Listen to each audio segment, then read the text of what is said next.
everyone, welcome to the first video in my series. I guess it's going to be dedicated to my Disney program that I'm doing this summer.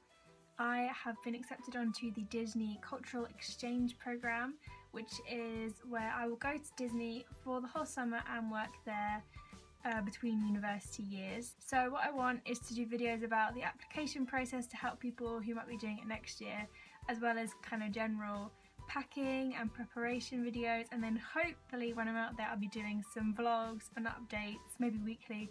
I don't really know right now. I have a bit of spare time. I finished all my uni stuff, so let's see how this goes.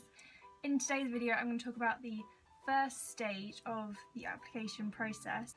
So the way the program works is you apply from the UK through Yummy Jobs, which is this company that basically links you up with Disney. They're kind of like an initial filtering process. Around July time, they open up the applications for this program for the following summer, so they do it very far in advance. And you have to fill out like an online application form. Most of it is really straightforward. You have to do personal details, your education, employment history and stuff like that. You have to list your availability and just answer some main questions about like tattoos, body piercings, whatever. Then you have to submit a CV, and then the most important thing is your covering letter. And then also there's a question when you ask about why you want to work for Disney and why you want to do this program. So when I was talking about the motivations for doing the program, I mainly talked about how I've been to Disney quite a lot of times and experienced the magic that cast members give to me, and I kind of wanted to give back in that sense.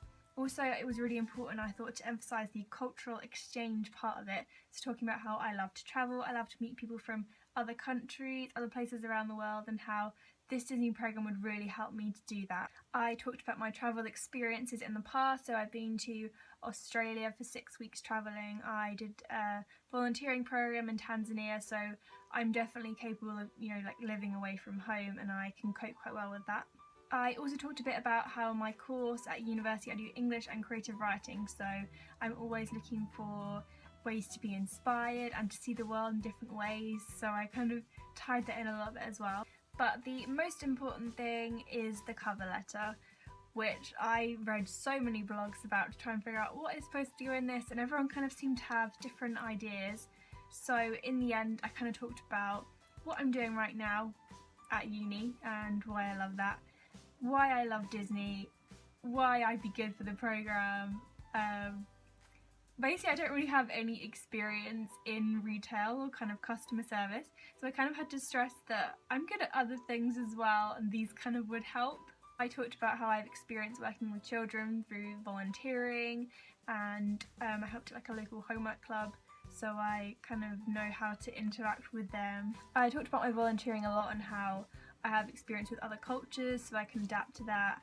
And my main point of emphasis was just that I love Disney, that I have been a lot, and I really have benefited from the cast members in a way that they're so enthusiastic and they share the magic, and kind of stressed that I really want to do that as well. Another thing I talked about is how the program would help me in my future career aspect. So I want to go into journalism, so I talked about how getting to explore another culture would help me have wider knowledge of the world. All the usual stuff you kind of write in a cover letter to try and make it seem like it's really professional, but at the end of the day it's like you really just want to work for Disney and you want to live in Florida for the summer.